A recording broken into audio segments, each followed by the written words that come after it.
நம்ம செய்ய போகிறது சிக்கன் தொக்கு சவுத் இந்தியன் ஸ்டைலில்.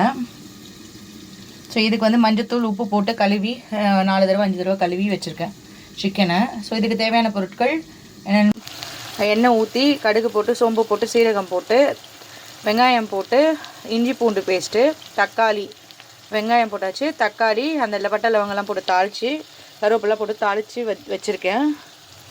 இந்த நேரத்தில் இதை வந்து நல்லா அப்படி வதக்கி விடுங்க. நல்லா ஒரு வெங்காயம் நல்லா வதக்கிட்டேன். அதுக்கப்புறம் தக்காளி போட்டேன், இஞ்சி பூண்டு பேஸ்ட்லாம் கையிலே இடித்து போட்டேன். பேஸ்ட்டெல்லாம் கிடையாது, நம்ம ஃப்ரெஷ்ஷாக செய்கிற இஞ்சி பூண்டு பேஸ்ட்டு தான். கருவேப்பிலை போட்டேன் தாளிப்புக்கு, பட்டை லவங்க இலை பிரிஞ்சி இலை இதெல்லாம் போட்டிருக்கேன்.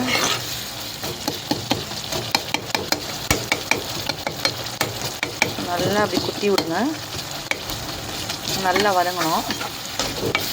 ஒரு 5 மினிட்ஸ் விட்டுருங்க சிம்மில் வச்சுட்டு அடுப்பை, அப்போ தான் நல்லா வதங்கும். நல்லா வதங்குது பாருங்கள், அந்த ஃப்ளேவர் மாறும், இந்த கலரே வாசனையாக இருக்குது கம கம்மன்னு.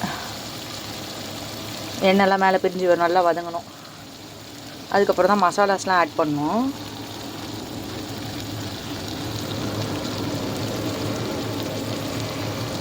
நல்லா வதங்கிடுச்சு. ஸோ இப்போ வந்து இந்த டைமில் நம்ம அலசி மஞ்சத்தூள் போட்டு அலசி வச்சுருக்க இந்த கறி எடுத்து இதில் ஆட் பண்ணிக்கிறோம், சேர்த்துக்கிறோம். ஓகேங்களா? இப்போது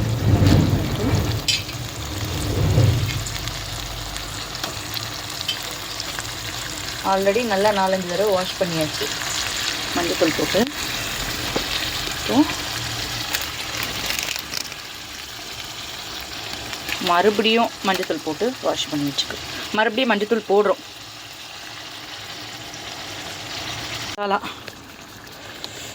சுற்றி இப்படி கொட்டி விடுறோம்.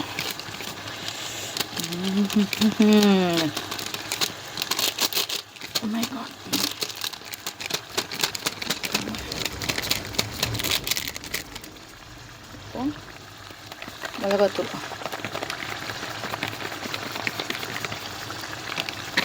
50 கிராம் போடுறேன். மிளகாத்தூள் உங்களுக்கு எவ்வளோ ஒரு கிரேவி செய்கிறீங்களோ அதுக்கேற்ற மாதிரி காரம் போட்டுக்கோங்க. உங்களுக்கு எவ்வளோ காரம் தேவைப்படுது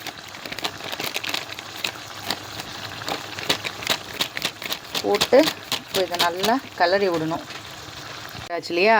இப்போ இதை ஒரு 5 to 10 மினிட்ஸ் விட்டுட்டு அதுக்கப்புறம் தண்ணி ஊற்றுங்க. தண்ணி தேவைன்னா ஊற்றுக்கோங்க, இல்லை அப்படியே மீடியம் ஃப்ளேமில் வச்சுட்டு ஒரு 10 to 15 மினிட்ஸ் நல்லா அந்த இதுலேயே ஃப்ரை ஆகணும். அப்போ தான் அந்த தொக்கு டேஸ்ட்டாக வரும். தண்ணி வேணுன்னா ஊற்றிக்கோங்க. கருவேப்பிலை கொத்தமல்லி மறுபடியும் கொஞ்சம் ஆட் பண்ணிக்கிறோம். போட்டு நல்லா மிக்ஸ் பண்ணுங்கள். அப்புறம் ஒரு 15 to 20 மினிட்ஸ் நல்லா சிம்மில் வச்சு வேக விடுங்க. தண்ணி நான் ஊற்ற போகிறதில்ல. ஸோ அப்படியே தொக்கு மாதிரி செஞ்சு சாப்பிட போகிறோம். So south Indian chicken gravy தொக்கு என்ன வேணால் சொல்லிக்கலாம், உங்கள் இஷ்டம்தான். வாவ், பார்க்கவே நல்லா எம்மியாக இருக்குது. அந்த எண்ணெய்லாம் மேலே மிதந்து வருது பாருங்கள். அந்த சிக்கனோட வாசனை கன்சிஸ்டன்சி எல்லாம் எப்படி இருக்குது பாருங்கள். கொஞ்சம் உப்பு போட்டேன். இப்போ தேவையான அளவு உப்பு போட்டுக்கோங்க, அப்போ தான் உங்களுக்கு இதுவாக இருக்கும். தேவையான அளவு உப்பு போட்டுக்கோங்க. 10 மினிட்ஸ் விட்டுருங்க. நல்லா ஒரு 15 to 20 நிமிஷம், இல்லை 10 to 15 மினிட்ஸ் மீடியம் ஃப்ளேமில் வச்சுட்டு நல்லா அப்படியே வந்து ஒரு மூடி போட்டு மூடி வச்சுருங்க. அது நல்லா வெந்து அந்த இதுலேயே வரும். தண்ணி எதுவுமே ஊற்றல, இது பியூர் தொக்கு, சிக்கன் தொக்கு. ஸோ இதை மூடி போட்டு மூடி வச்சுருங்க. நிறைய மிதந்து மேலே வந்துச்சு. ஸோ இது வந்து நல்லா கிளறி விடுங்க. இப்போ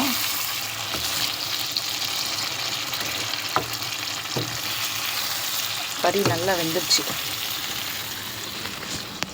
பெப்பர் தூள் லைட்டாக உங்கள் காரத்துக்கு ஏற்ற மாதிரி லைட்டாக போட்டுக்கோங்க. கொஞ்சம் கொத்தமல்லி இருந்தால் கொத்தமல்லி ஆட் பண்ணிவிட்டு இறக்கிட்டிங்கன்னா சுவையான சூப்பரான சிக்கன் தொக்கு சவுத் இந்தியன் ஸ்டைலில் உங்களுக்கு ரெடி ஆகிடும். ஸோ இது சாதத்தோட சப்பாத்தியோட தோசையோட எது வேணும்னா மிக்ஸ் பண்ணி சாப்பிட்டுக்கோங்க. ஸோ நீங்கள் ட்ரை பண்ணி பார்த்துட்டு கமெண்ட் செக்ஷனில் கமெண்ட் பண்ணுங்கள் ஃப்ரெண்ட்ஸ். மறக்காமல் நம்ம சேனலுக்கு லைக் பண்ணுங்கள், ஷேர் பண்ணுங்கள், மறக்காமல் சப்ஸ்கிரைப் பண்ணுங்கள். இது மாதிரி டெய்லி ஒரு புது ரெசிபிஸ் பார்க்கலாம். Thank you friends. ஸோ எப்படி வந்திருக்க பாருங்கள் மிதந்து எல்லாமே கிரேவி எல்லாம். வா.